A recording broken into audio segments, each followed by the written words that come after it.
Ok, je suis content de vous voir aujourd'hui et en même temps heureux de voir aussi cette réunion de Toastmasters commencer.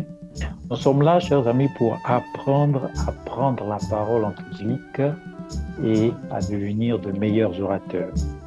C'est pour cela que le club le club Toastmasters autour du mot organise tous les vendredis des rencontres pour nous améliorer dans ce sens.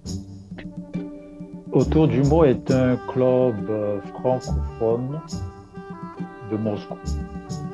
Et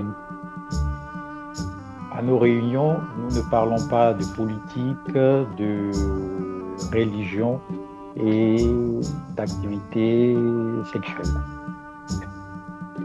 Lors de prise de parole, on va s'assurer que nos micros sont ouverts et ceux qui n'ont pas la parole vont vérifier que leur micro est fermé. Est-ce que nous avons aujourd'hui parmi nous des personnes nouvelles?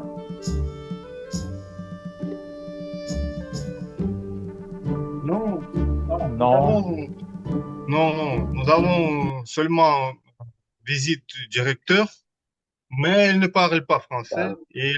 Observe, elle observe. Mais il faut Elle bien, peut, peut- elle peut quand même se présenter aux autres, on ne la voit pas. Tu seras le traducteur. oui, je ferai le traducteur. Ah, madame, oui,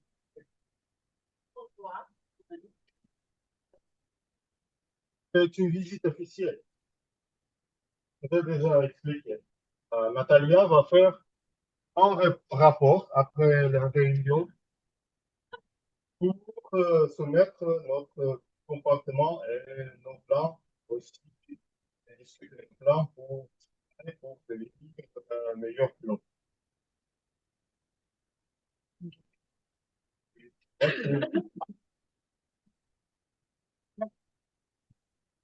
Ok, nous allons accueillir Ekaterina, qui sera l'animatrice de la rencontre d'aujourd'hui.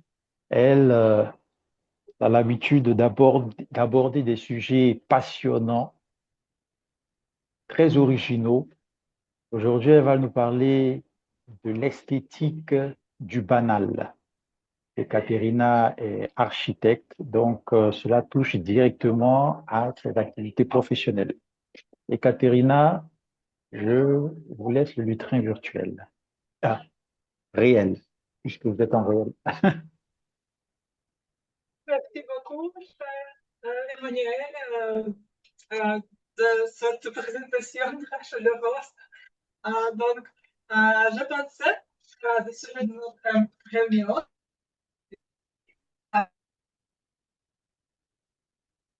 donc, voilà, Ekaterina, on ne t'entend pas développement très, on ne vous entend pas très bien. émotionnel, c'est mieux. Voilà. Tanzanie, comme ça, Bon, c'est ça bien. va, ça s'entrecoupe, le son s'entrecoupe.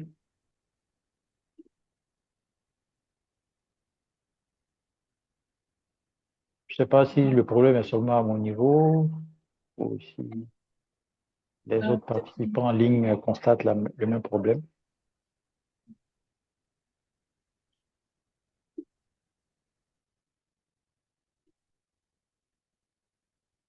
Ok, vous pouvez continuer.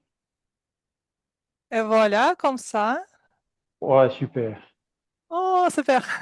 Je pensais de notre sujet aujourd'hui et qui se trouve près de Galerie Tretjakov. Et je me demande pourquoi nous allons aux galeries. Quelle est votre version? Pourquoi nous avons besoin de galeries? Nous allons admirer la beauté de la peinture Oui, mondiale. Et qu'est-ce qu'on trouve dans la peinture d'habitude? C'est quoi dans la peinture? Quelques signes, le reflet de nos impressions, Oui. Et des objets, paysages. des paysages, oui. Mes amis, en ligne, quelque chose d'autre?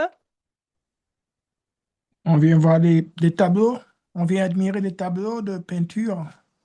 Oui, avec des objets assez banals, oui, n'est-ce pas? Donc, et je me pense, pourquoi nous avons besoin de galeries pour profiter de choses assez banales dans notre vie? On peut juste regarder autour de soi et voir la beauté. Et je fais une petite recherche et se trouve qu'en fait, on trouve la beauté dans notre vie quotidienne. Et j'ai... Oh, oui, voilà, Alexandre trouvait la beauté dans la vie quotidienne sans aller à la galerie. Voilà, c'est un bon exemple.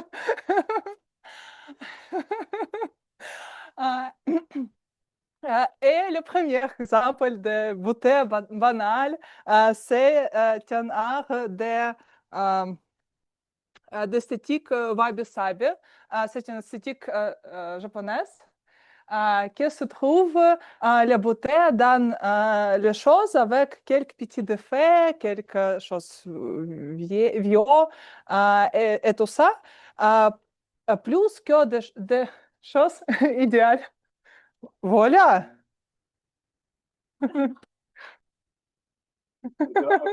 L'air abstrait. Oui. C'est-à-dire quoi? C'est-à-dire que nous avons entouré d'art aujourd'hui, chaque jour, et on doit le regarder. Et voilà, wabi-sabi. On voit la beauté dans les choses avec des petits défauts. Et il y a de deux choses. Pourquoi? La première, c'est que l'art idéal, on concerne comme le travail qu'on doit évoluer. Et d'autres choses, que cette beauté est éphémère. Ça ne dure pas longtemps. Et je pense que notre chronométre, notre chronométrice, Maria Karamysova, nous peut donner l'expression de temps. Voilà, le temps. Merci beaucoup, chère Ekaterina. Je suis très ravie d'être ici ce soir. Et aujourd'hui, j'ai pris, comme d'habitude, le rôle de chronométreuse. Et je vais rapidement vous rappeler les règles de chronométrage. Pour le temps prévu pour la session des discours préparés sera de 5 à 7 minutes. Pour la session des improvisations, le temps est de 1 à 2 minutes. Et pour la session des évaluations, le temps était de 2 à 3 minutes. Et j'ai aussi les signaux vert, jaune et rouge. Et aussi, à la fin de notre réunion, je vais faire un petit rapport de l'utilisation du temps pendant notre réunion. Donc, je vous souhaite une réunion excellente et bonne chance. Merci. Merci, j'ai une question pour toi, Marie. S'il te plaît, ne t'inquiète pas. Quand était le dernier exemple quand tu arrêtes pendant de la roue pour regarder quelque chose d'éphémère comme le soleil dans dans la fenêtre ou quelque chose comme ça? À vrai dire, moi, j'aime beaucoup les choses banales, comme par exemple, tu as dit, le soleil. Et il y a 2 jours que j'avais visité la galerie Tretyakovskaya pour regarder les images et pour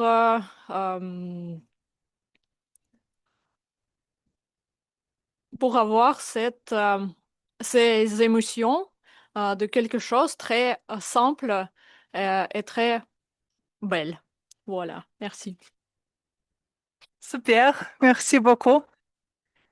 Et d'autres exemples de beauté quotidienne, c'est l'effet Kindred.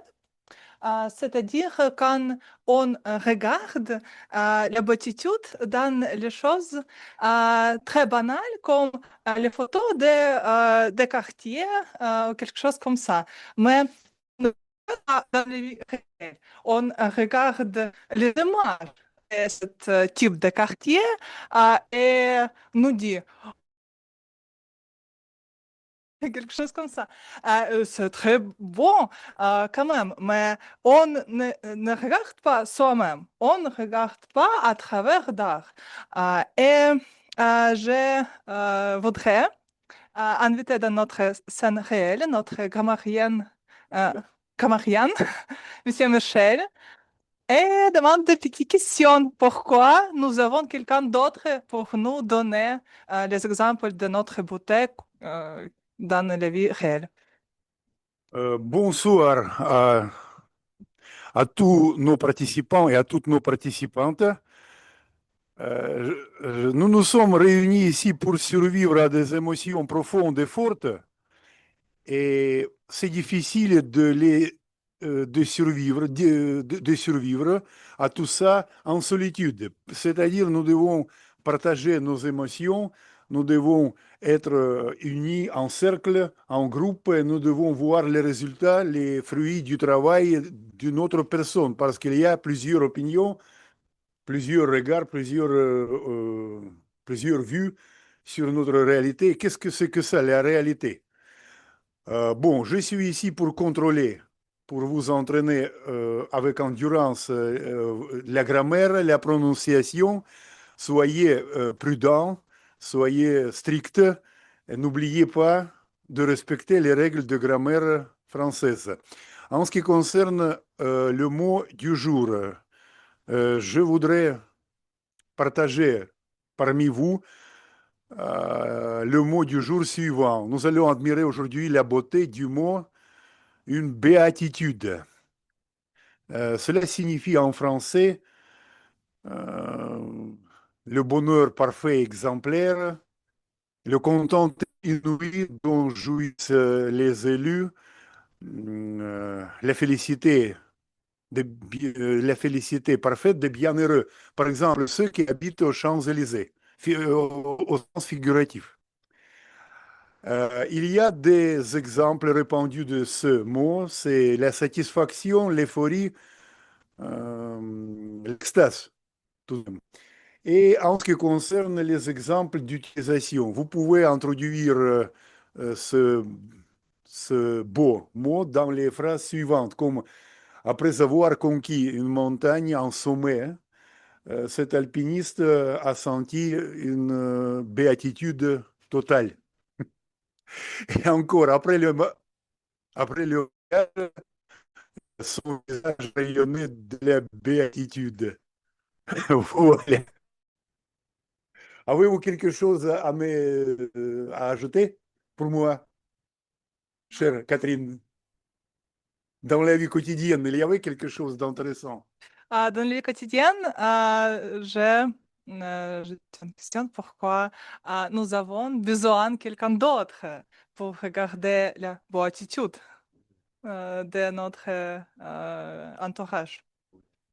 Parce que c'est la variété vocale, la gestuelle, la variété d'opinion publique, d'opinion de vie privée, c'est une chose nécessaire pour que nous soyons au comble de la joie. Merci. Merci. Notre première partie, c'est trop petit aujourd'hui parce que nous avons trois paroles aujourd'hui. C'est incroyable. Et la première parole nous donne Anna Adaricheva. Anna, salut. Et la parole s'appelle l'actrice que j'ai toujours été. Projet langage corporel et variété vocale, parcours maîtrisé de la présentation. L'objectif de ces discours est de pratiquer l'emploi de variété vocale et du langage corporel pour améliorer un discours. Anna, la scène à toi. Bonsoir à tous. Imaginez une petite fille de 2 ans, assise dans son banc, qui s'appelle Princesse. Elle ne joue pas, elle est une princesse. Elle regarde au-delà des murs de la salle de bain et voit une scène, des projecteurs en public. Elle ne le sait pas encore, mais elle vient de monter sur scène pour la première fois. À 6 ans, je suis cette petite fille. Je parle aux adultes comme si c'était naturel. Je fais rire, j'enchante, on me surnomme l'actrice. Je fais de la gymnastique artistique, je joue la belle au bois dormant, je chante comme le petit chapeau rouge. Et à chaque applaudissement, je me sens vivante. La scène n'est pas un endroit que je visite, c'est ma maison. À 2 ans, la vie m'offre un cadeau inattendu. Un metteur en scène du célèbre théâtre d'art de Moscou m'a remarqué à l'école. Il me propose le rôle principal dans son spectacle du Nouvel An. Et pendant toutes les vacances d'hiver, je vais au travail comme une vraie professionnelle. Mon premier salaire, je l'utilise pour offrir des cadeaux à mes parents, à toute ma famille. Et pour moi, des boucles d'oreilles en or avec des turquoises. Ce n'était pas juste l'argent, c'était la preuve que mon rêve pouvait être absolument réel. Puis viennent les années d'université. Et avec elles, la première grande fêlure. L'actrice s'endogmentier très trop instable, me disent mes profs. Et je les crois. J'enterre mon rêve et je choisis le journalisme. Plus sérieux, ce semble. Mon grand-père avait été le premier ministre de la presse en Russie. Alors je me dis, c'est une voie familiale, c'est logique, ce semble.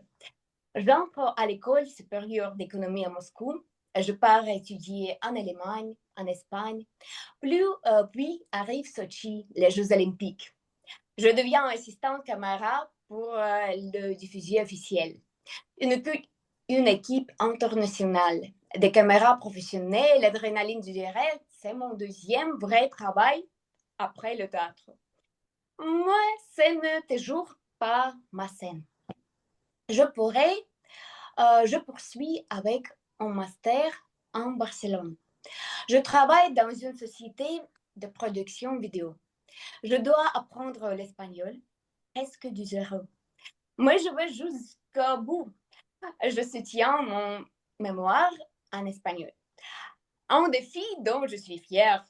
Puis vient des événements sportifs, des postes en marketing dans des entreprises internationales espagnoles, japonaises, italiennes, des produits passionnants, des carreaux, des imprimantes et des emballages.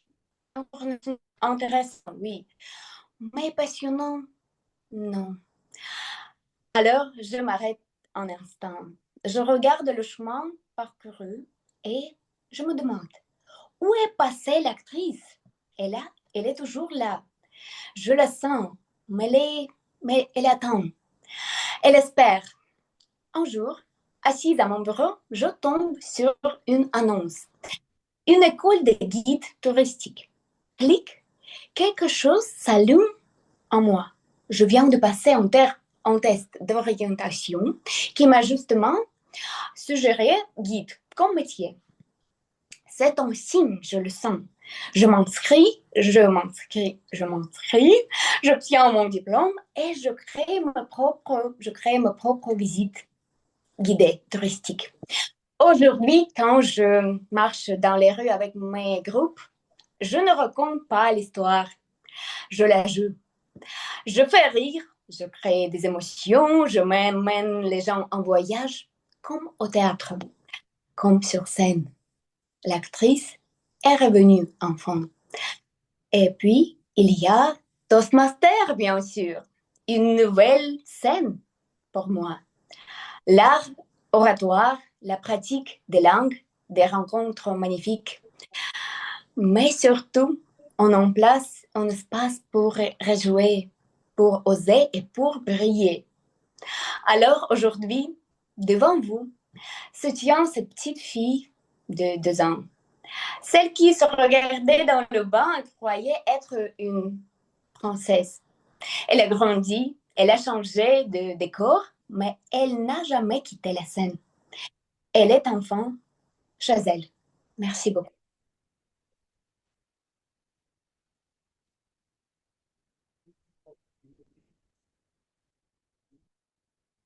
Merci beaucoup, chère Anna.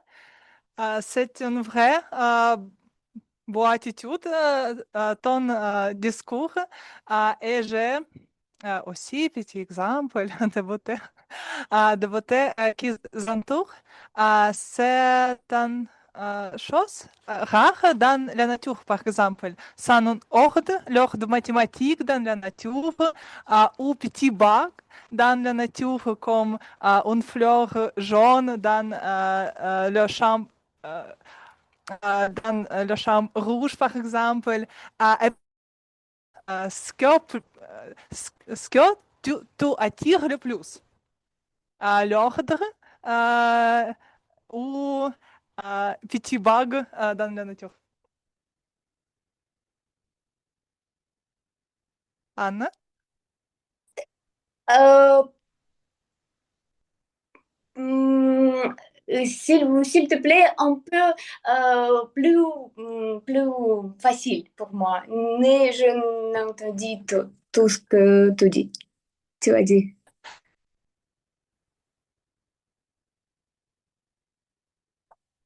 Fois, hein? On peut voir l'ordre presque mathématique. Euh, oui, et on peut voir aussi le petit bug comme quelque chose inattendu dans le champ, le fleur rouge, le fleur jaune, quelque chose comme ça. Qu'est-ce que tu attires le plus dans ce sujet-là? Bien sûr, je peux choisir en couleur plus couleur, mais je vais penser sur ce thème et plus tard, je vais dire. D'accord, d'accord. Venez, bienvenue dans notre club à notre fois. Merci beaucoup. Et nous avons le deuxième parole dans notre réunion aujourd'hui. C'est parole de Sylvina. Discours, la page blanche. Projet, rédiger un discours avec un objectif précis. Parcours, influence persuasive.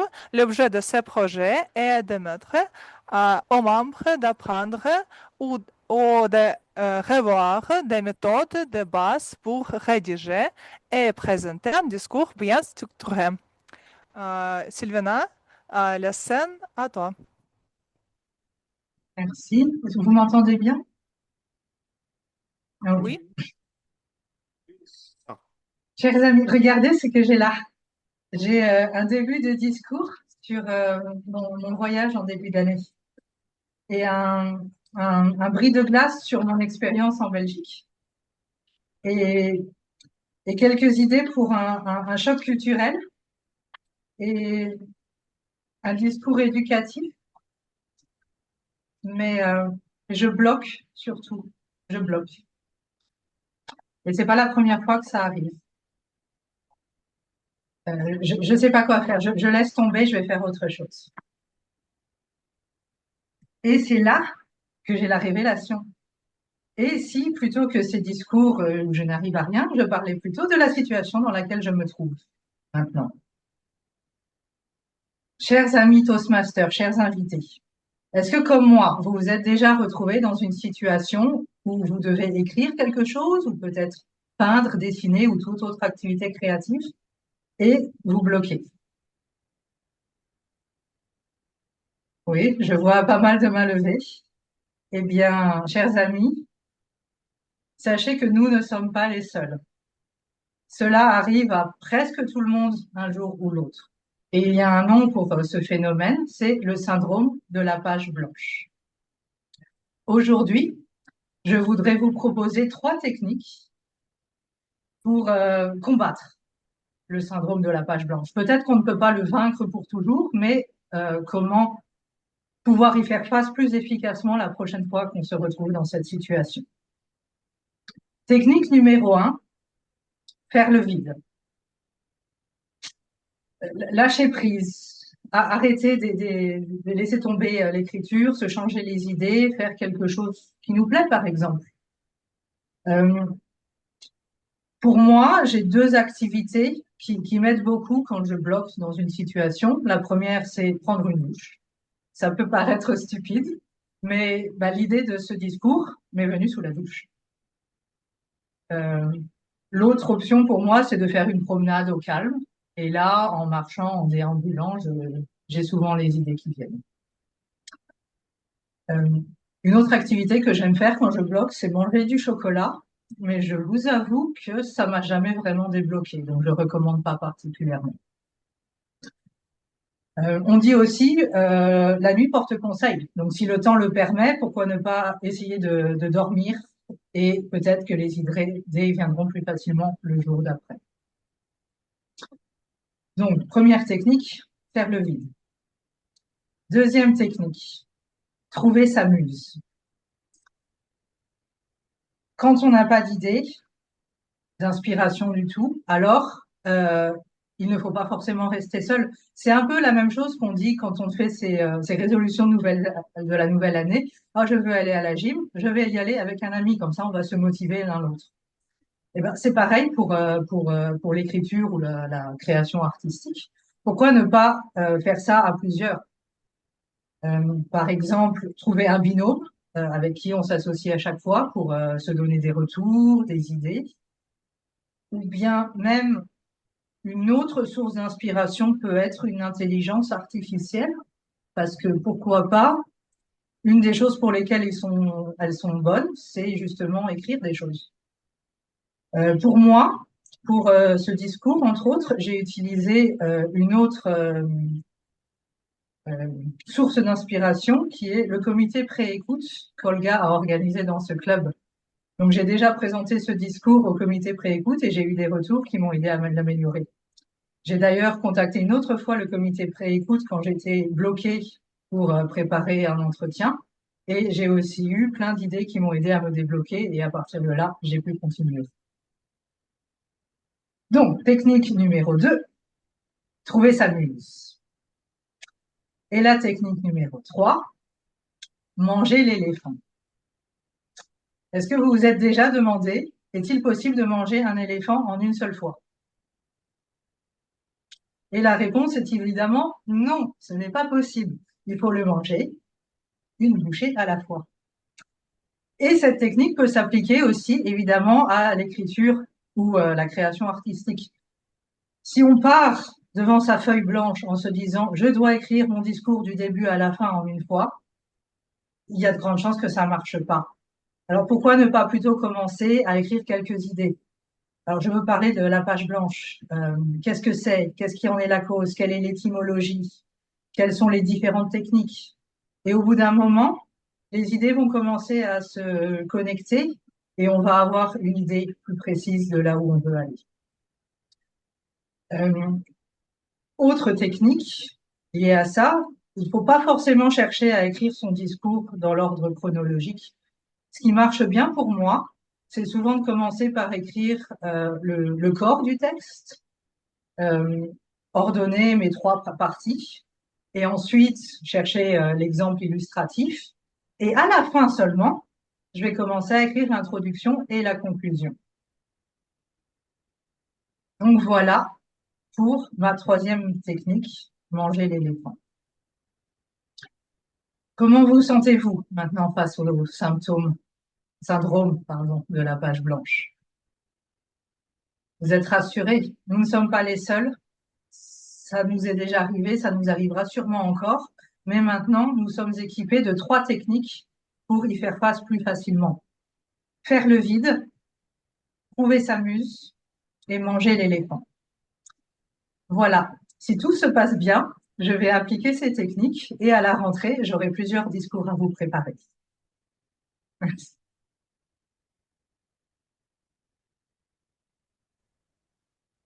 Merci beaucoup, chère Sylvina. Et j'ai un petit peu plus d'exemples des artistes du XXe siècle essayaient de manger l'éléphant aussi. Donc, en utilisant les objets ready-made, par exemple, qui est déjà fait, mais ils les regardent dans quelques petits d'autres cadres, tout ça, ou essayer de l'écriture automatique et tout ça. Qu'est-ce que tu en pensais? Dans quelle partie de notre vie il est très utilisant des choses qu'on ne peut pas régler, ou on peut utiliser les objets déjà créés ou laisser le contrôle et suivre le flow. Voilà. Qu'est-ce que tu en penses? J'ai envie de dire que ça dépend. Je pense qu'il y a des situations peut-être plus répétitives, ou alors c'est bien d'avoir une bonne structure, de faire les choses régulièrement, toujours la même activité à la même heure. Par exemple, dans mon travail, le matin, j'ai ma petite routine que je suis. Mais il y a des situations où je pense au contraire que c'est mieux de se laisser aller à voir comment les choses se passent. Et c'est peut-être plus alors dans les situations créatives que répétitives qu'on peut regarder les petits objets du quotidien et s'en inspirer pour avoir des nouvelles idées. Voilà. Merci beaucoup. C'est super. C'est vraie bonne attitude, ton parole. Autrefois aussi. Et nous avons troisième, chers amis, parole de notre réunion. Et c'est une parole de Xavier.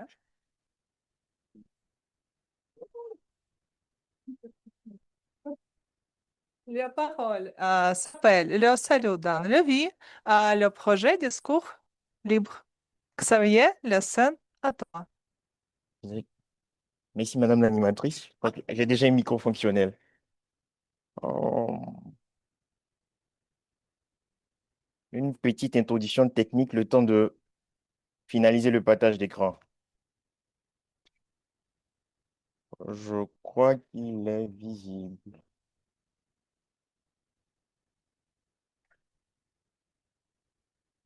Rebonsoir. Si j'étais natif, je dirais que ça fait plusieurs mois que je ne me suis pas produit sur cette scène de Auto Jumeau. Aujourd'hui, je vous présente un discours. Un discours de 7 minutes qui devra synthétiser cette année passée ici en Russie. Comme Sacha lui disait il y a quelques jours, mon dernier discours.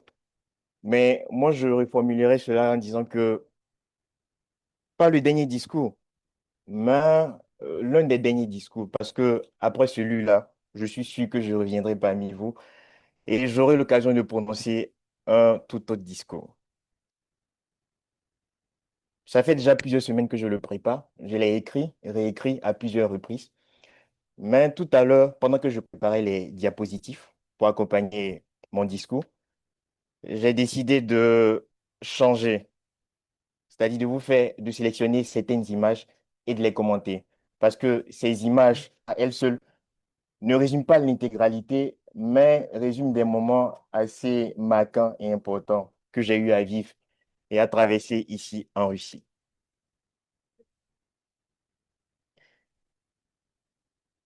Cette première image que vous voyez,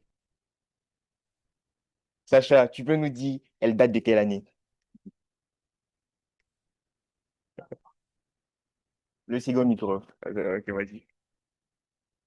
Je pense que c'est euh, 2024. En 2023. 23. C'est la 24? 23. Donc, nous étions en été 2023 et nous préparions, lors sur la première image, notre visite à Tcheboksary, qui est la ville de notre ancienne présidente Irina. Et là, sur la seconde image, nous étions à Tcheboksary et c'était précisément le dernier jour de notre voyage. Et là, il se trouvait qu'il y avait une amie Toastmasters qui essayait de voler ma viande. Et ce soir, cette amie, elle est présente et c'est notre chronométrice. Deuxième image, toujours notre voyage à Tcheboksary. Et enfin, une image de la fête du Nouvel An organisée par Toastmasters. Déjà, à travers ces trois premières images, quel constat ou quelle analyse je voudrais vous partager? À Toastmasters, on est qu'à Toastmasters pour développer notre art oratoire. Mais il se trouve que en faisant ce saut dans l'écosystème de Toastmasters, j'ignorais que j'allais vivre tous ces moments, que j'allais rencontrer toutes ces personnes et que j'allais avoir cette chance-là de partager cette aventure humaine inoubliable et exceptionnelle. À Toastmasters, précisément au sein de notre division, ici en Russie, on ne fait pas que de l'art oratoire. On a des activités beaucoup, je dirais, beaucoup plus intéressantes et beaucoup plus enrichissantes et formatrices que l'art oratoire. Et pour moi, ça reste un peu ces aventures humaines. Je poursuis avec cette image. Cette image, elle date, euh, elle date de 2025 précisément, du printemps 2025. Et là, c'était ma prestation lors du concours de discours en russe. Un discours où j'ai finalement obtenu la première place contre toute attente. Et pour résumer un peu l'histoire de cette prestation, en janvier de la même année, par hasard, je décidais de me lancer dans cette aventure, de participer à ce concours. Et pour être honnête, enfin, certes, je parle la langue, mais j'ai une intonation qui n'est pas tout à fait juste. J'ai encore assez de fautes de grammaire lorsque je m'exprime. Et concourir avec des Russes natifs, c'était vraiment pas évident. Donc pour moi, déjà, la victoire à une telle aventure, c'était déjà la participation. J'ignorais que j'allais passer le cap du club, ensuite passer le cap de la area, du secteur pour venir à la division et remporter le concours. Et ce fut une aventure inoubliable. Alors, pour terminer cet aspect Toastmasters dans mon parcours russe, vous avez deux images. Et ce sont des images assez récentes qui datent de notre conférence en novembre dernier où j'étais co-animateur de la conférence de la division. Vous connaissez tous à Toastmasters les after-parties après les rencontres. Mais vous ignorez qu'après les after-parties, il y a souvent des after-parties. Et là, sur la photo de gauche, c'était une after-party après l'after-party de la conférence. En Russie, je n'ai pas seulement été Toastmasters. Comme le titre de mon premier discours, le bruit de glace l'indique, mon engagement servi. En Russie, j'ai aussi servi, j'ai été bénévole. Je suis rotaraxien, mais aussi membre d'une fondation qui s'appelle l'ADA. Et cette fondation œuvre au profit des orphelinats. Et cette image date de 2022-2023. Et c'était une activité, un concours, un tournoi de basket qui réunit tous les orphelinats de Russie. Et là, je participais à l'organisation. Tout à l'heure, je vous disais que j'étais rotaractien. Et là, ce sont mes amis du club Rotaract Moscou Nouvelle Génération. Sur la première image, dans le temps, chaque dernier samedi du mois, nous nous réunissions pour une rencontre physique. Et la seconde image, c'était une activité de fin d'année. En fin d'année, nous avions décidé de jouer. Donc, nous sommes partis, nous avons joué, j'ai joué le rôle un peu de celui qui me tenait en captivité, mes camarades rotaractiens. Après le service, il y a aussi une passion que j'ai découvert en Russie, qui est le sport, et précisément la course à pied. Et sur cette image, nous voyons celui que j'appelle affectueusement Maladot Chilaviek, qui veut dire jeune homme littéralement traduit en français, avec qui j'étais récemment au mois de mai au marathon de Kazan. Et sur la seconde photo, au marathon de Kazan, il y avait plusieurs distances et nous avons pris part au semi-marathon.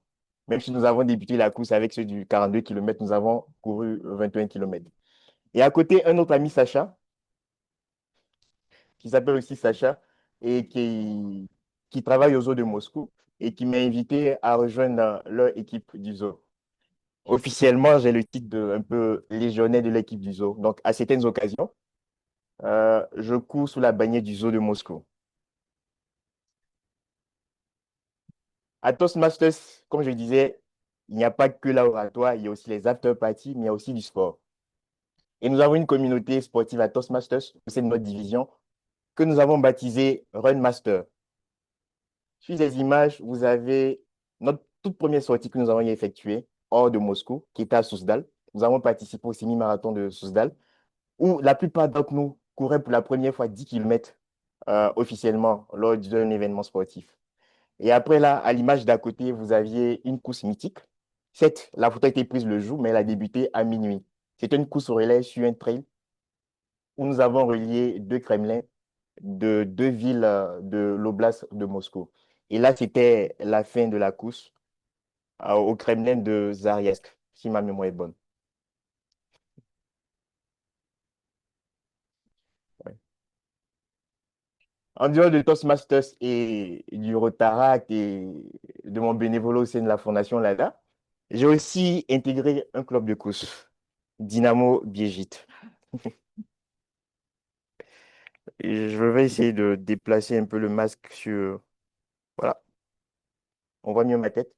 Donc, bon, c'est vrai que je suis difficilement... Mon visage n'est pas tout à fait identifiable, mais quand même, on sait où je suis situé sur la photo. Donc, j'ai intégré un club de course Dynamo Biejit. Pour ceux qui connaissent Dynamo, c'est un grand club de football de la Russie. Et Dynamo Biejit, c'est un club de course qui a été créé par des supporters de ce club de foot. Donc, c'est un club qui est sponsorisé et soutenu par le club de football. Donc, une communauté d'amis avec qui j'avais effectué de nombreux déplacements, de nombreuses courses. Pourquoi ça ne passe pas? Alors, je termine avec ces deux images. Oui, oh. Euh, Le saut dans le vide. Comme je le disais, en 2019, en septembre 2019 pour être plus précis, j'effectuais le tout premier saut de ma vie, qui était de venir ici en Russie. Initialement, je savais que je venais pour un but académique, c'est-à-dire poursuivre mes études ou du moins me reconvertir dans mes études. Mais au cours de ces 7 ans, je crois que j'ai eu la chance, comme je le dis, de vivre une aventure humaine exceptionnelle, de rencontrer des gens exceptionnels qui m'ont permis de réaliser que j'avais certains potentiels. Alors, vous voyez sur la première image, c'est en russe, c'est écrit Xavier et ça veut dire fitness trainer. Alors, en Côte d'Ivoire, moi-même, en me regardant dans le miroir, il était impossible pour moi de deviner qu'un jour, j'allais suivre une formation professionnelle pour être entraîneur sportif. À plus forte raison de pouvoir l'exercer ici en Russie.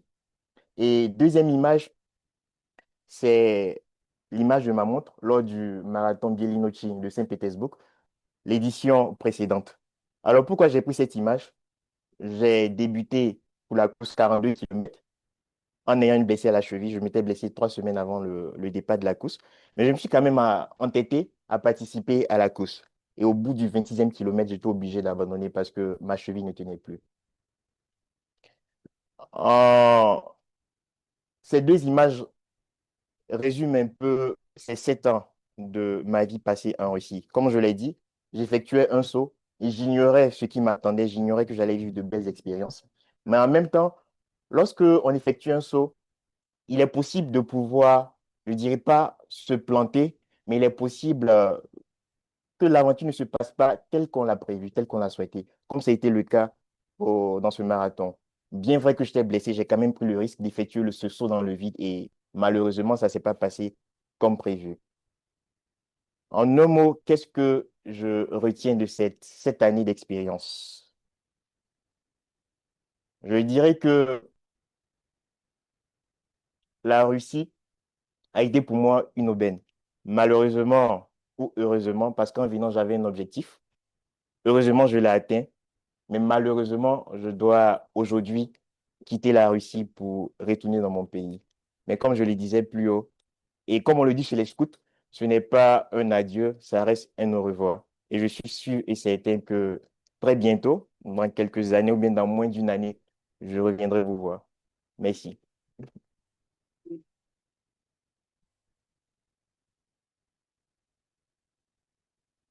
Merci beaucoup, cher Xavier. Et j'ai aussi une Bon, je question. regarde le micro. Oui, la parole était très belle, vraiment votre attitude. Et si j'avais une galerie pour trouver la parole aujourd'hui, je l'ai passée là-bas. Et j'ai une question.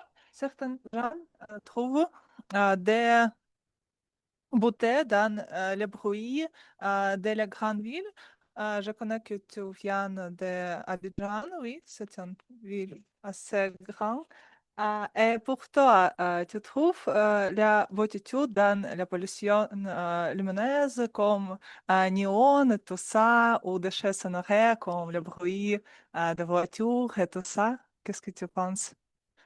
C'est vrai que Abidjan, une grande ville, je réside aussi à Moscou, qui est, je dirais, quasiment 2 fois Abidjan, Moscou qui fait presque 14 millions d'habitants.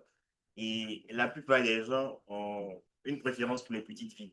La presse critique, dans les villes à taille beaucoup plus réduite, il fait beau vivre, la vie est beaucoup plus calme, il est possible de pouvoir mener assez d'activités.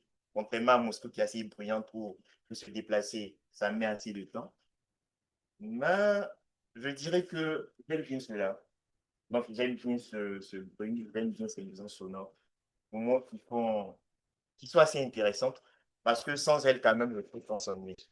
J'ai déjà vécu les deux expériences. Avant Moscou, je vivais dans une ville de 400 000 habitants où je m'ennuyais fortement. Et je suis à Moscou, qui n'est pas aussi facile, mais je crois qui est beaucoup plus intéressant. Merci beaucoup. Merci beaucoup pour ton dernière parole chez nous et très bienvenue à Moscou. Et voilà, nous passons de notre troisième partie de notre réunion. Et j'ai ravi de présenter de notre scène virtuelle Masha Tournaeva. Oui, bonsoir. Bonsoir. Et j'ai une petite question pour Bien toi sûr. aussi. Parfois, on trouve les choses, les béatitudes dans les choses assez banales et assez hasard, comme, je sais pas, les masses de piétons ou vol des oiseaux et tout ça. Et à ton avis, où passe la frontière entre les choses très au hasard et les arts qu'on peut trouver, qu'on peut y trouver? Merci beaucoup pour cette question. Je trouve que cette barrière est très vague. Ça dépend des goûts parce qu'il y a des personnes passionnées par l'art moderne et moi, je ne comprends rien. Il y a des personnes comme moi qui s'arrêtent dans la rue pour prendre quelque chose en photo alors que les autres passent en l'ignorant. Donc, chacun a ses goûts et il n'y a pas de deux paniers pour dire que ça c'est beau, ça c'est moche. Si ça vous plaît, tant mieux. D'accord. Merci pour ton réponse. Et la scène à toi? Avant de commencer la session, j'ai deux choses à préciser. Est-ce que je peux partager mon écran? Et deuxième chose, moi, je connais ça va combien je peux avoir le temps pour la session des improvisations vu le chronométrage de la réunion. Il faut pas déjà passer vers la session Nous des avons évaluations. 15 minutes pour la session des improvisations. Parfait, merci beaucoup. Très bien. Donc, je reste dans le même sujet que Ekaterina nous a proposé. L'esthétique du banal. Je vous ai préparé quelques questions. N'hésitez pas à participer. Je vous rappelle que votre discours doit durer entre 1 minute et 2 minutes. N'hésitez pas d'utiliser le mot du jour, ce qui est de la béatitude. Et à la fin de la session des improvisations, on va voter pour la meilleure improvisation. Qui souhaite participer, s'il vous plaît? Il ne reste que 15 minutes, donc n'hésitez pas à prendre parole, l'initiative. J'ai vu Marguerite, ça fait un moment que je ne l'ai pas vue. Vous allez bien, Marguerite? Oh, bonsoir, bonsoir. Oui, je vais bien, merci. Vous souhaitez participer?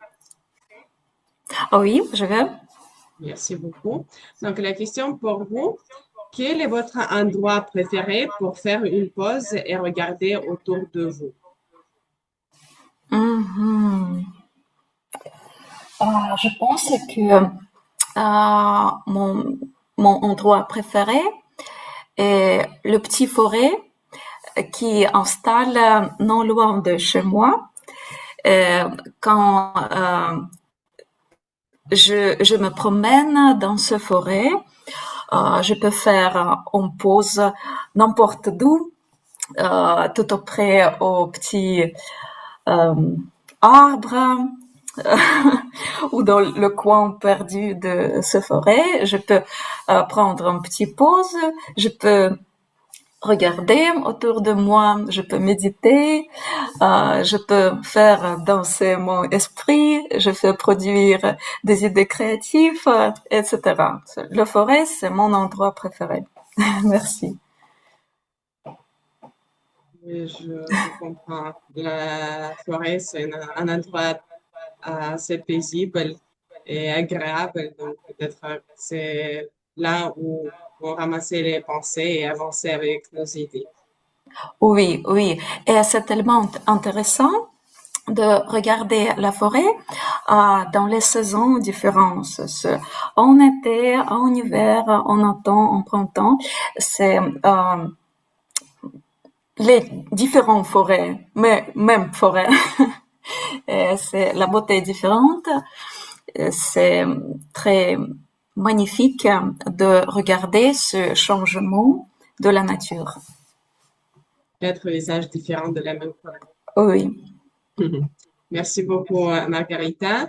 Chère salle réelle, Moscou, ça fait vraiment un moment qu'on n'a pas vu Xavier. Est-ce que vous êtes OK qu'on lui donne la parole peut-être?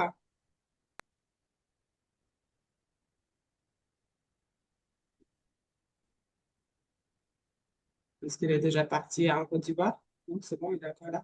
Oui, le vol vient à peine de décoller.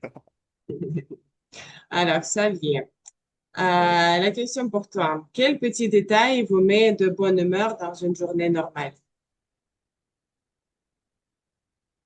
Quel petit détail me met de bonne humeur dans une journée normale? Cette question m'aurait été adressée quelques mois de cela. J'allais dire que débuter la journée avec une activité physique. Mais je trouve que ces derniers temps, il y a eu un revirement de situation. Et pour moi, ce qui peut me mettre, et pas uniquement moi, je crois que la majeure partie des gens comme moi, quand je dis des gens comme moi, c'est-à-dire des hommes, peut-être que c'est recevoir un message d'une personne qu'on apprécie bien, pour ne pas dire d'une fille.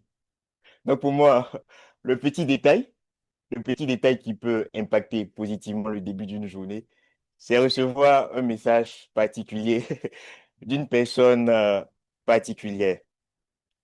Et pour moi, ce n'est pas un petit détail. Ils disent que c'était un petit détail, c'est minimiser l'impact de ce que ce message pourrait avoir. Donc, je reformulerai la question en disant que l'élément capital pour débuter une journée en étant de bonne humeur, c'est recevoir un message d'attention d'une personne attentionnée. Merci, madame, la meneuse des improvisations. Oui, merci beaucoup. Notre bonheur est construit par des petits détails, donc je vous comprends, et c'est non seulement pour les hommes, ne vous inquiétez pas. Alors, mode d'accélération activé. Emmanuel, est-ce que tu sais participer?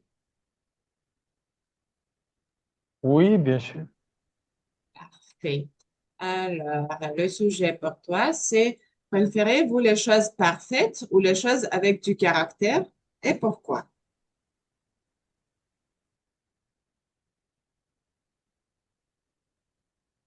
C'est très intéressant de savoir qu'autour de nous, il peut y avoir des choses parfaites, c'est-à-dire un bel ordinateur, une belle table, une belle voiture, ou bien quelque chose qui n'est pas très parfait, qui a du caractère, comme par exemple hmm, un ordinateur qui ne veut pas fonctionner comme on attend, comme, comme on le voudrait, ou bien un téléphone qui bug. Donc, très souvent, les objets qui refusent de fonctionner comme on attend euh, nous demandent souvent des moments de réflexion, nous demandent de nous poser des questions pour savoir comment est-ce qu'on peut faire pour les faire fonctionner, pour les rendre meilleurs. Et ça, cela nous pousse à réfléchir, cela nous pousse à trouver des solutions et cela nous donne de nouvelles méthodes qu'on peut appliquer en général dans la vie. Donc, ce qui a du caractère est souvent utile, cela nous permet de réfléchir et de trouver des solutions. Alors que ce qui est déjà idéal nous aide à contempler, c'est-à-dire à s'asseoir et observer. Waouh, qu'est-ce que c'est beau. Donc, les deux choses sont utiles dans la vie. Reste à savoir quand est-ce que contempler nous ferait du bien et quand est-ce que la chose qui n'est pas très idéale nous aiderait à chercher de nouvelles méthodes, à trouver de nouvelles solutions. Merci. Merci beaucoup, Emmanuel. Je suis encore une fois soulagée que chez Toastmasters, nous ne sommes pas obligés de choisir. On peut dire que les deux, c'est possible. Ça dépend. Donc, tout à fait. Ils peuvent exister ensemble, les choses parfaites et les choses avec du caractère. Pourquoi pas. Salle réelle. Si vous ne vous présentez pas, je vais insister. Peut-être Maria Koromislova. Ça fait aussi un petit moment. C'est pas évident. Chère chronométreuse. Oui, je suis ici. Parfait, merci Maria. On a déjà abordé ce sujet quand Ekaterina a posé des questions, mais peut-être vous avez votre bruit préféré. Quel bruit du quotidien aimez-vous entendre?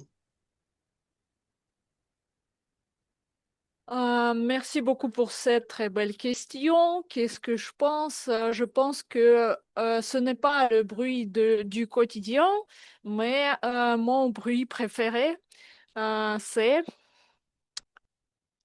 je ne sais pas comment dire, c'est quand je suis bien sûr, sur le court de tennis et quand euh,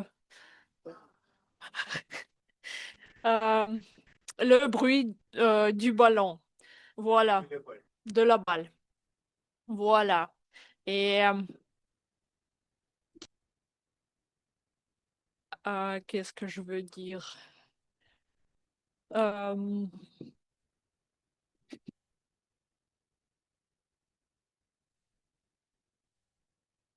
Le chant des oiseaux. le chant des oiseaux, bien sûr, et encore le bruit de matin, avec le chant des oiseaux et des voitures, par exemple, parce que j'aime beaucoup euh, les matins, parce que pendant le matin,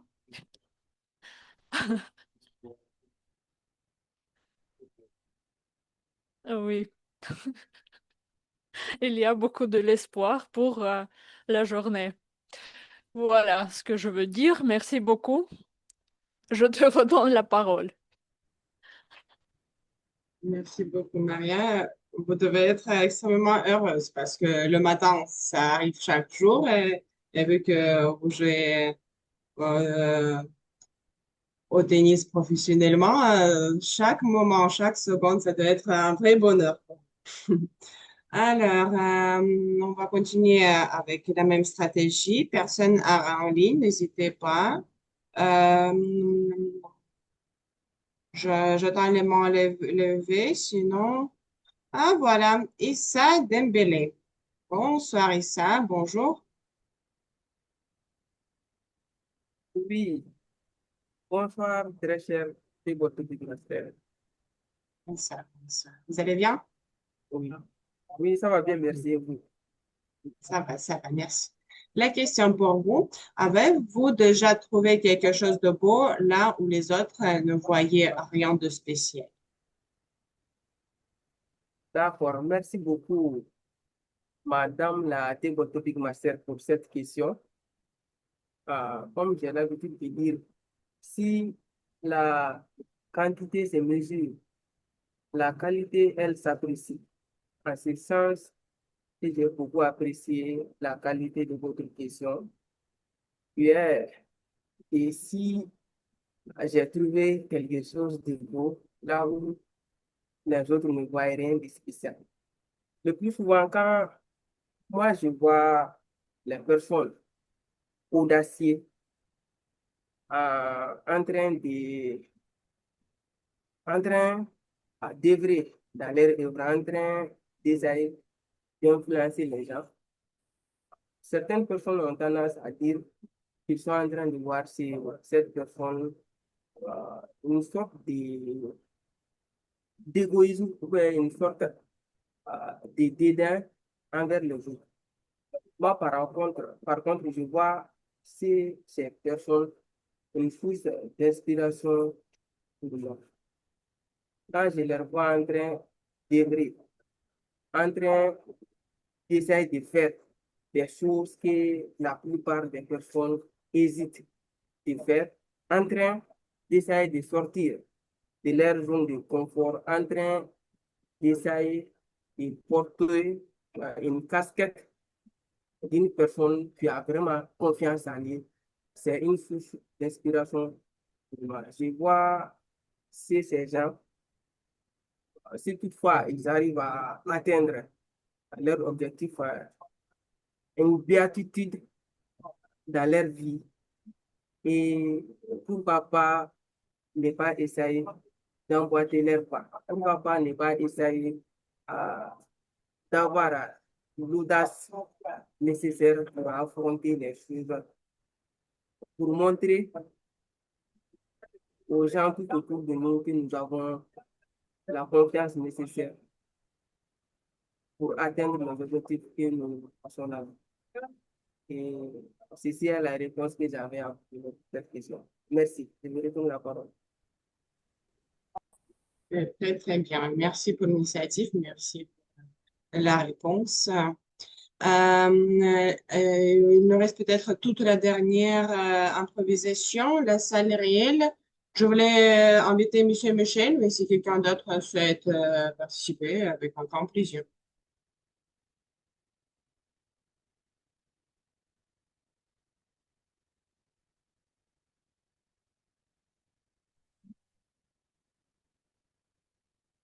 Alors, Monsieur Michel, ça vous dit?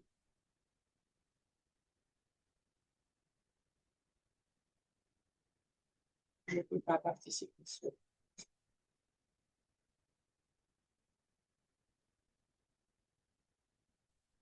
technique ou pas c'est technique?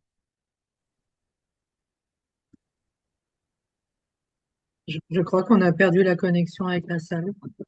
La salle, vous nous entendez? Oui, vous avez disparu. C'est pas nous. Nous restons toujours en ligne. C'est toujours notre faute, bien sûr. Est-ce que M. Michel souhaite participer ou quelqu'un d'autre? Monsieur Michel, Impatience. J'attends votre appel. Bien sûr, je ne vous oublie pas. Par contre, ça bug pas mal de votre côté. Alors, M. Michel, c'est bon, vous bougez à nouveau. Si vous deviez transformer un objet du quotidien en œuvre d'art, lequel choisiriez-vous? Je voudrais prendre quelque chose de carré, peut-être de rectangle, et puis je vais transformer à des formes rondes. J'aime des formes ovales, rondes, et la nature a été conçue comme une chose n'est pas liée avec la géométrie. Et plutôt, ce sont les formes rondes et ovales. Et je pense que je voudrais prendre, par exemple, une pierre, et je voudrais la tailler et puis en utilisant une machine d'outils, et puis je vais transformer en quelque chose lié avec... je pense que c'est l'amour qui avance, qui fait tout son possible pour que nous envolions ailleurs. Sans amour, c'est impossible de faire quelque chose de chef-d'œuvre. Objet quotidien, c'est pièces de bois, une pierre. Voilà, ce sont des choses, des produits de la nature que nous pouvons transformer en quelque chose historique et quelque chose de spectaculaire pour l'humanité, pour que l'humanité soit en béatitude. Voilà ma solution, chère Marie. Oui, oui, M. Michel à la Paris. Très bien.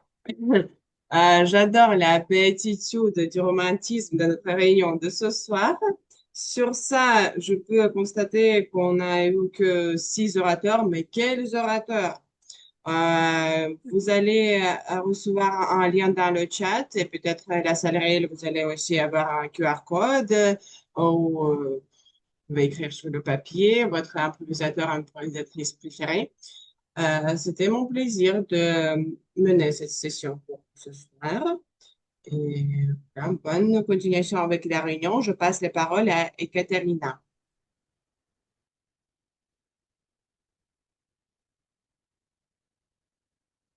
Macha, merci beaucoup pour tes chères désolé, tes bonnes questions. C'est vraiment, c'est vraiment bonne chose de parler d'art dans notre vie très parfois très difficile, très pressant. Merci beaucoup. Et nous partons de notre quatrième partie de notre très belle réunion. Vous profitez des images de notre salle réelle. C'est vraiment très bonne couleur. Voilà. Et j'ai ravi d'inviter de notre scène digitale Emmanuel. Emmanuel, Oui, Emmanuel est notre évaluateur général et j'ai une question pour vous aussi. Qu'est-ce que vous en pensez ah, c'est vrai? De glitch art, de pixels, du pixel art, de l'art abstrait créé par l'IA et tout ça.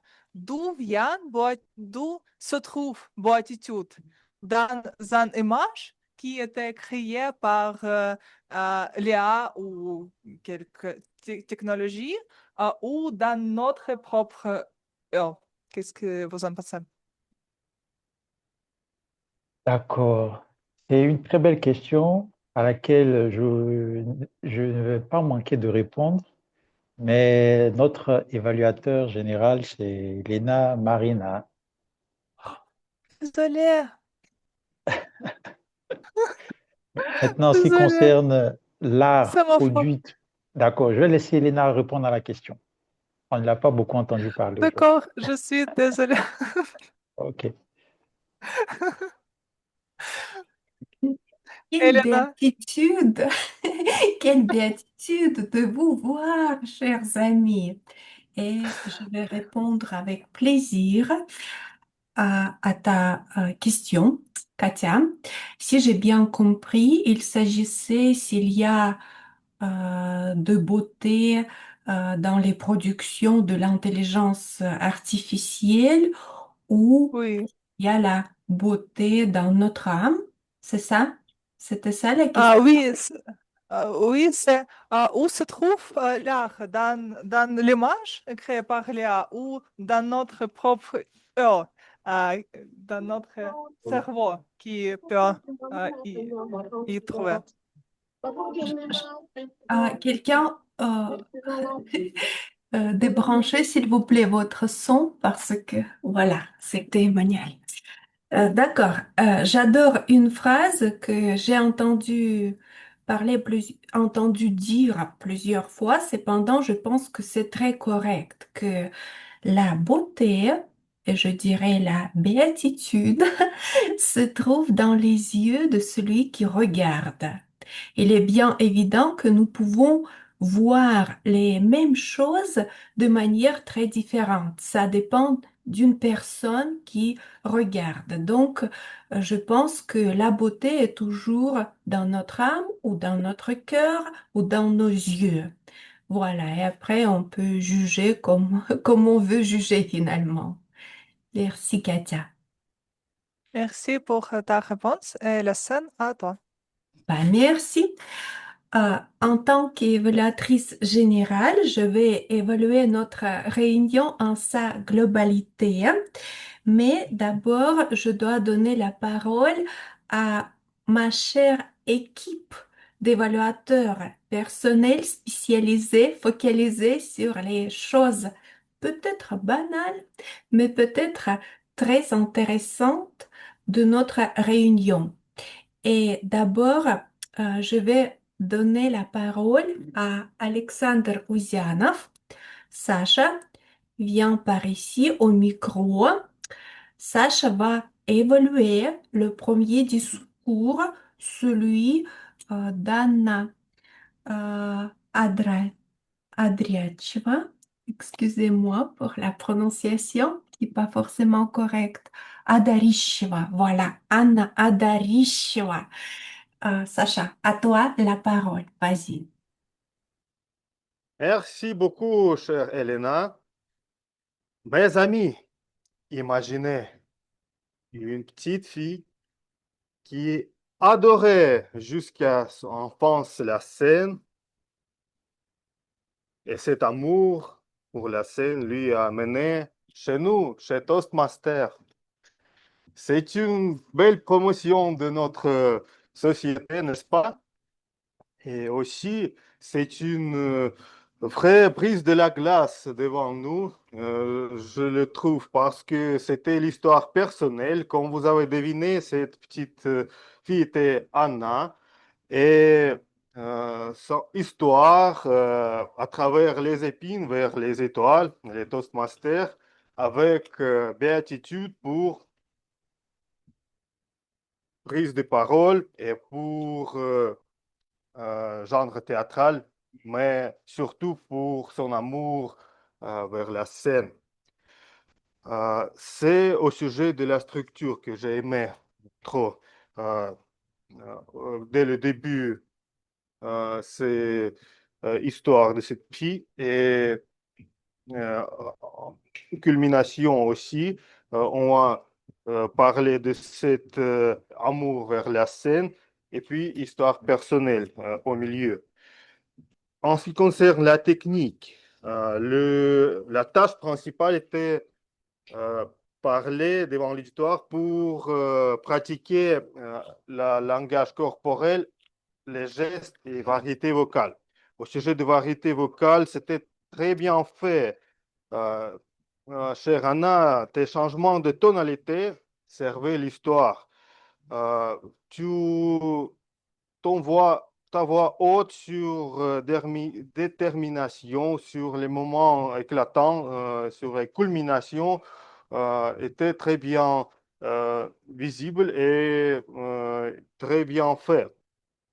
Les gestes aussi étaient visibles et chaque fois tu voulais renforcer quelques idées, tu as accompagné par les gestes. En ce qui concerne la scène, mais tu étais assise, c'est pourquoi je ne peux pas juger l'utilisation de la scène, mais les orateurs assistent, ils engagent avec l'auditoire à travers sa voix que tu avais très bien fait. Mais en ce qui concerne la caméra, il vaut mieux bien ajuster la caméra parce que ton regard était trop centré à droite et tes gestes n'étaient pas surtout visibles, surtout la main droite, la main gauche moins visible. Peut-être pour la fois suivante, si tu parles en ligne, il vaut mieux bien d'ajuster la caméra mieux pour que nous puissions voir tes yeux et pour que tu puisses montrer ta béatitude à travers ton discours à nous. Mais en général, merci beaucoup. C'était très bien fait en ce qui concerne variété vocale. On peut travailler au sujet de l'ajustement de caméra et merci d'avoir partagé votre passion, ta passion pour la scène avec nous et pour trouver Toastmaster. Merci. Merci beaucoup, Sacha. Merci beaucoup. Merci beaucoup, Sacha. Il était une fois une princesse.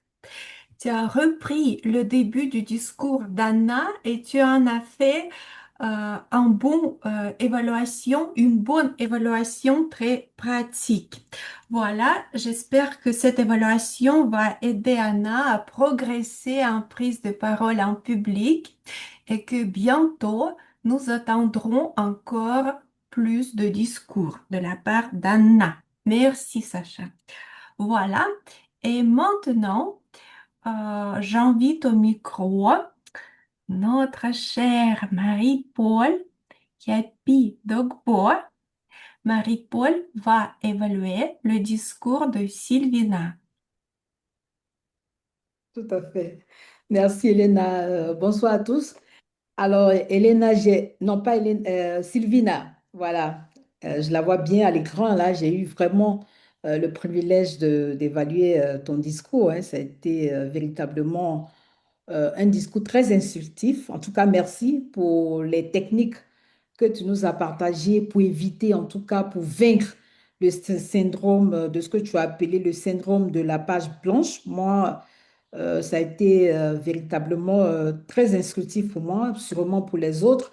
Alors, essentiellement, ton discours avait pour objectif, hein, essentiellement, d'apprendre les techniques de base, en tout cas les méthodes de base pour un discours structuré. Alors, en cela, est-ce que les objectifs, en tout cas cet objectif essentiel a été atteint?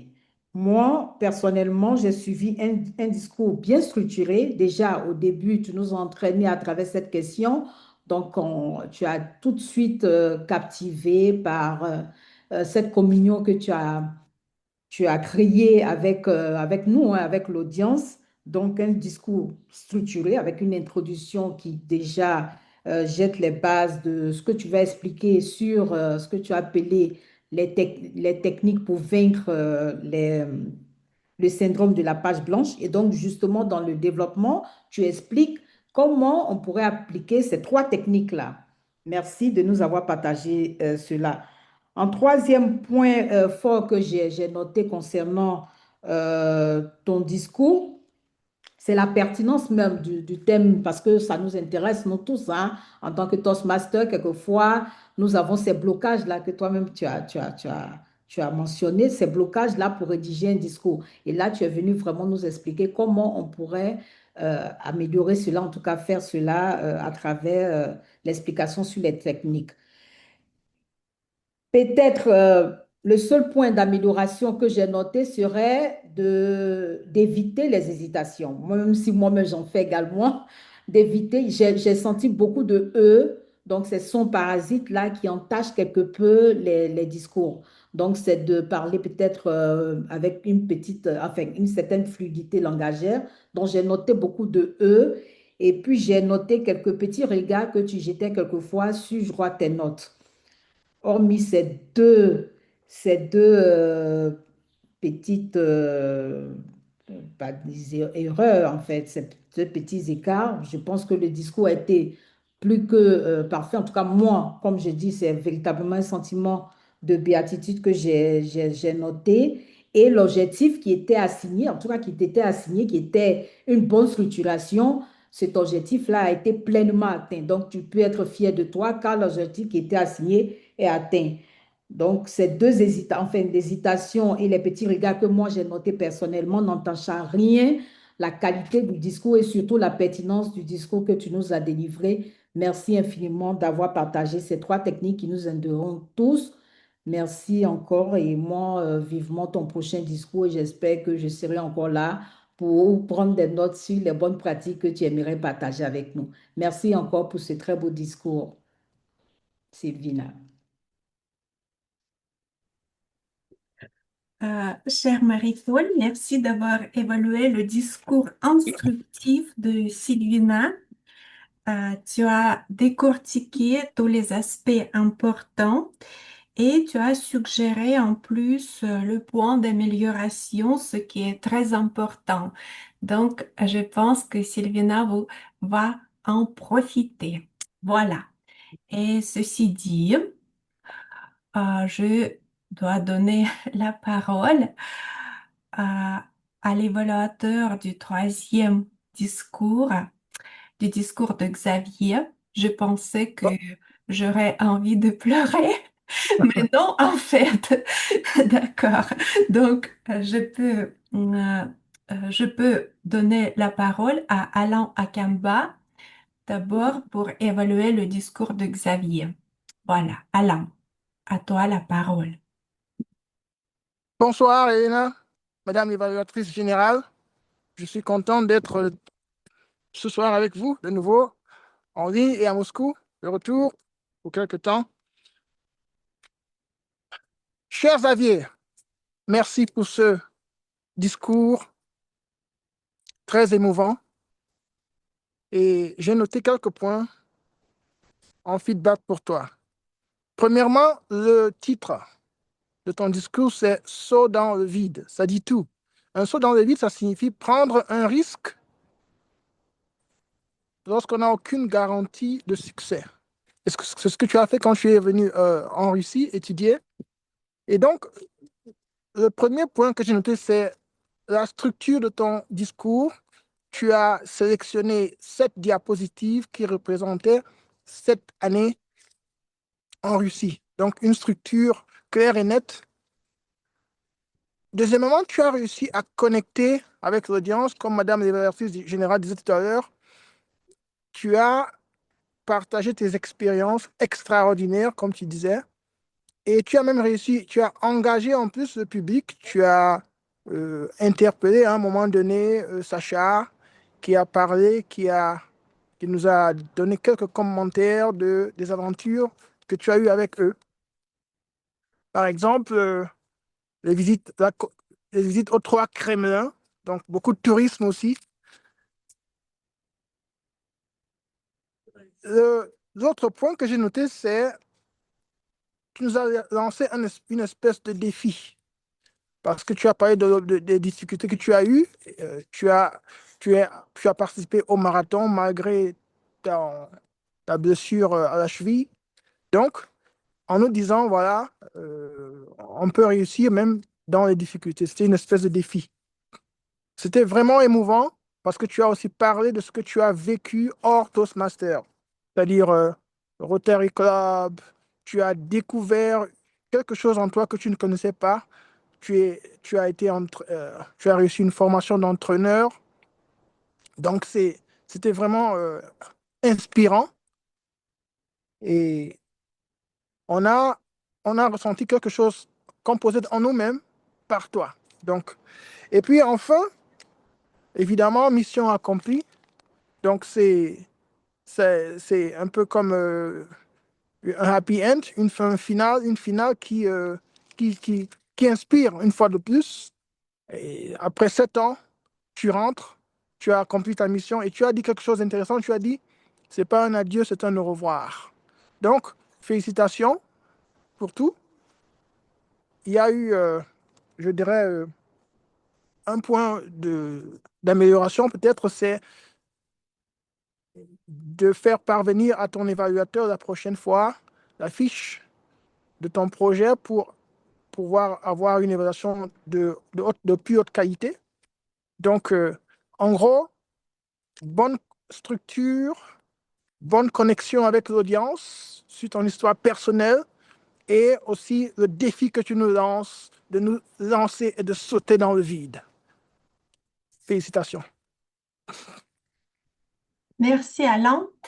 Et maintenant, vu l'heure qu'il est, je dois vous demander, est-ce que nous avons encore le temps pour les évaluations? Parce que l'heure dans la salle réelle est limitée.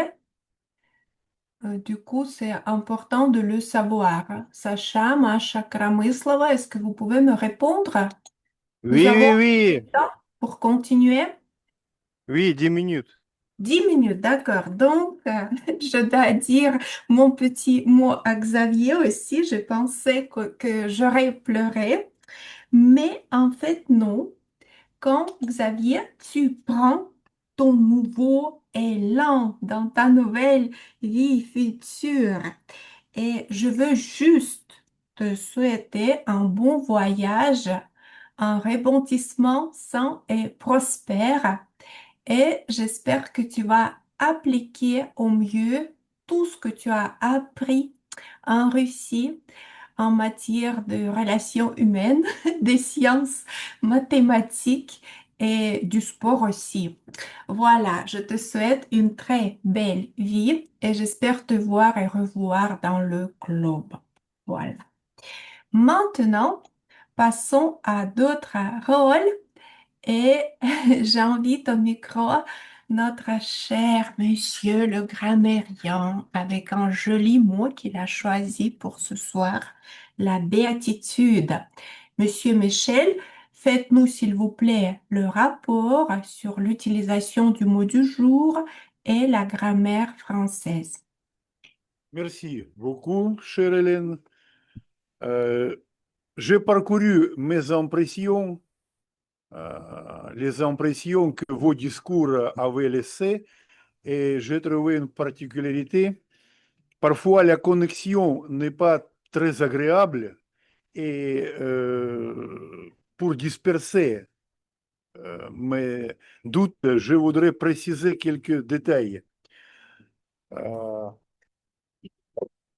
Chère Anna, j'ai été au comble de la joie, j'ai éprouvé une béatitude joyeuse en écoutant vos discours brillants, mais tout de même, je n'ai pas compris.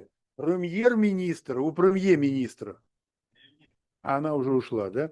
Bon, encore.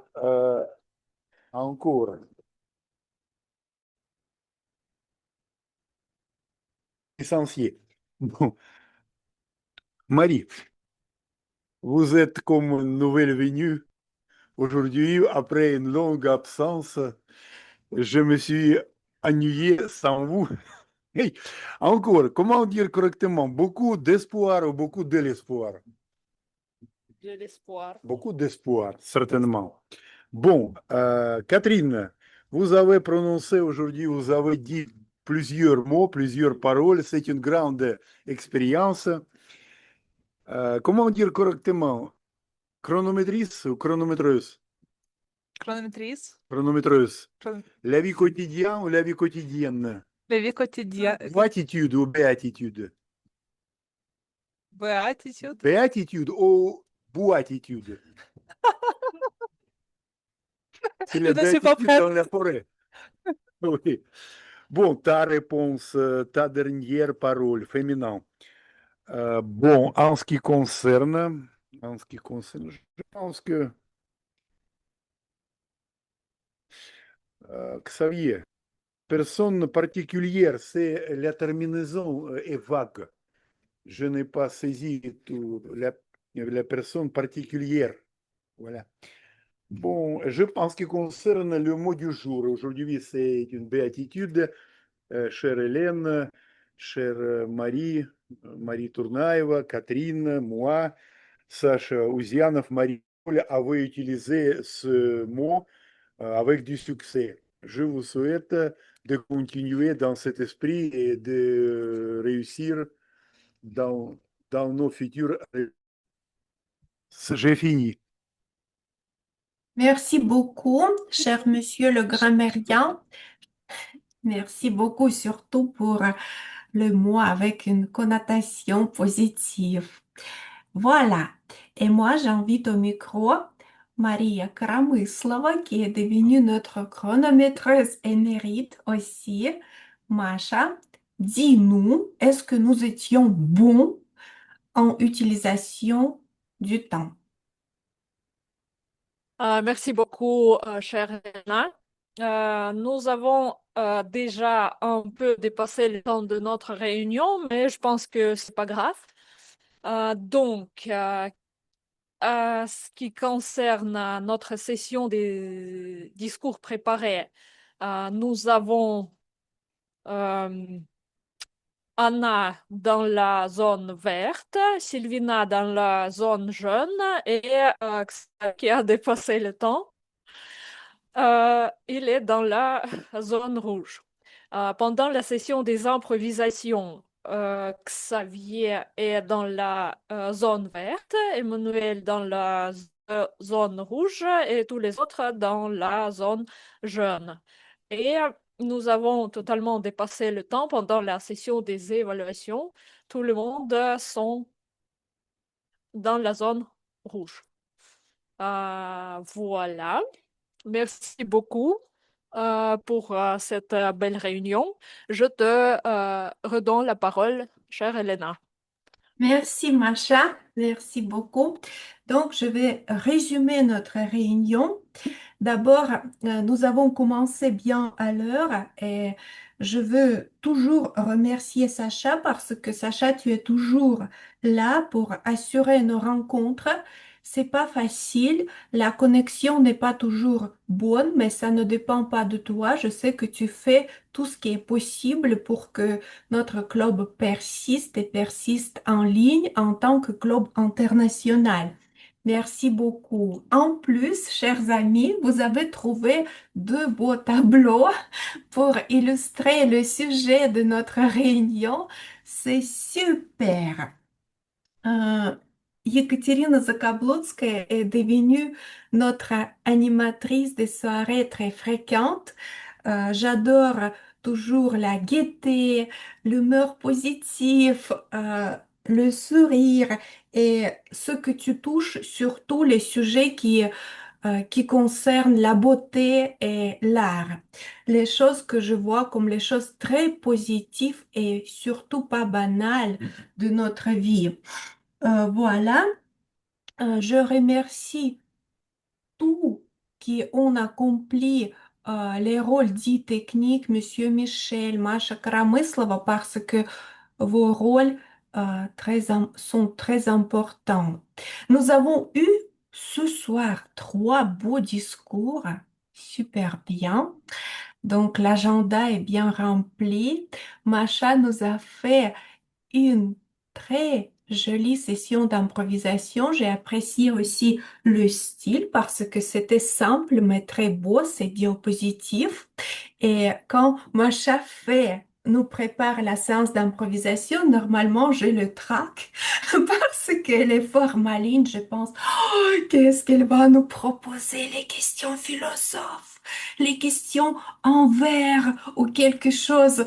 euh, voilà, de cela, mais cette fois, c'était bien simple et ça donnait envie à vider le sac et à parler.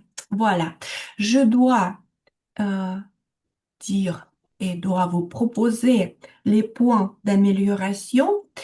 Euh, Mon seul point aujourd'hui va être que je vous propose, chers amis, d'allumer vos caméras.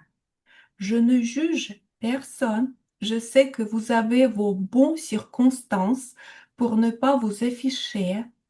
Mais franchement, je ne pense pas que ce soit gentil quand quelqu'un parle et vous vous présentez seulement en image. Imaginez-vous à sa place. Imaginez que vous commencez à faire votre discours ou votre séance d'improvisation et tout le monde éteint les caméras. Vous ne voyez que les photographies. Donc, le globe oratoire, ça sert non seulement pour prendre la parole, mais aussi pour écouter gentiment, attentivement d'autres personnes. Voilà, pour inspirer d'autres personnes par vos regards, vos gestes et votre présence. C'est un seul point d'amélioration parce que les autres petits points ont été déjà mentionnés. Je ne vais pas répéter. Voilà, j'ai dit, je redonne la parole à Emmanuel, notre président du club, pour ce mot final. Voilà, Emmanuel. Merci Elena pour cette belle évaluation générale, enrichissante et en même temps, hmm, oui, enrichissante. Et non, je voulais dire elle a tellement donné d'informations que je n'ai plus d'éléments à apporter avant de clôturer cette réunion, à part donner l'information sur qui a gagné, qui a été choisi comme meilleur improvisateur. Celui qui a été choisi comme meilleur improvisateur est donc Xavier. Xavier, mes félicitations.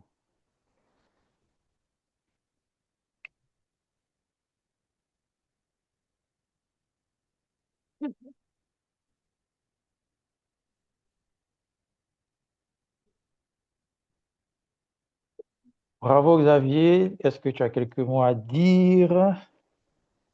On ne t'entend pas.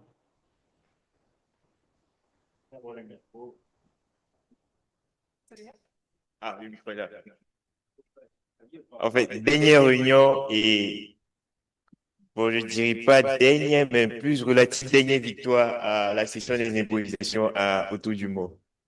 Mais non, l'analyse que je fais, c'est que j'ai été pendant longtemps membre de autour du mot, mais il se trouve que durant quasiment tout mon passage à autour du mot, je ne gagnais quasiment pas la session des improvisations. Il m'a fallu quitter le club pour commencer à gagner la session des improvisations. Et jusque-là, c'est ce fait-là que je n'arrive pas à m'expliquer. Peut-être que Sacha a la réponse. Ok, merci Xavier. Je tiens à te rappeler aussi que les réunions d'Autour du mot se déroulent aussi en ligne à travers Zoom. Donc, je suis en Côte d'Ivoire. Quand tu viendras en Côte d'Ivoire aussi, tu pourras te connecter depuis Zoom à nos réunions de Toastmasters, nos réunions à Autour du mot. Donc, ce n'est pas ta dernière réunion. Tu pourras toujours te connecter. Sur Et ces nous quelques mots, allons, oui, sur ces quelques mots, c'est avec béatitude que je vous souhaite bonne fin de semaine. photo, Bon, photo. Bon week-end. Une dernière photo. Photo, tout le monde pour l'organisateur. Et aussi quelques mots de notre directeur. D'abord, photo.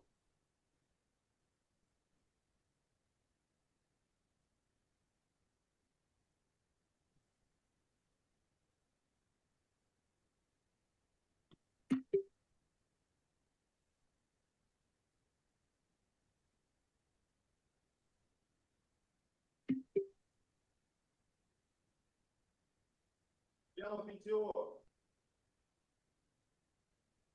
Notre directrice du secteur a quelque chose pour Xavier, pour moi. Друзья, Саша, переводи.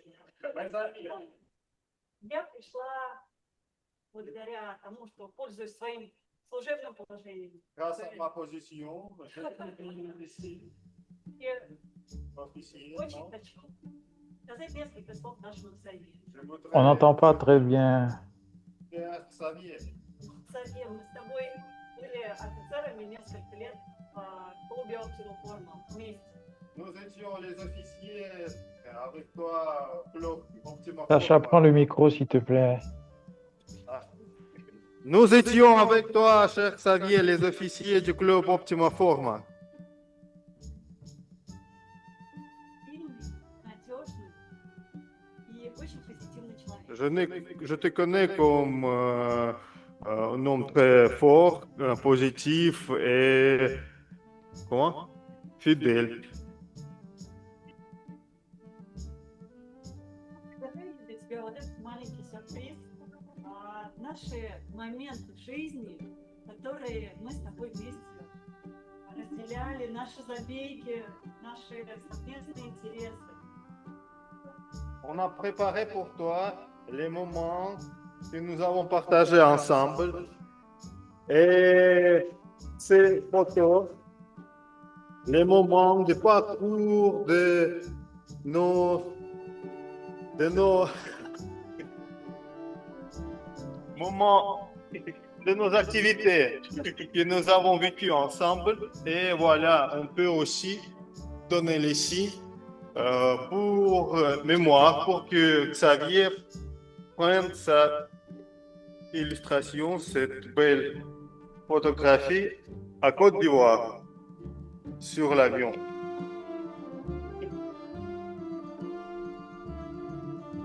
Ура!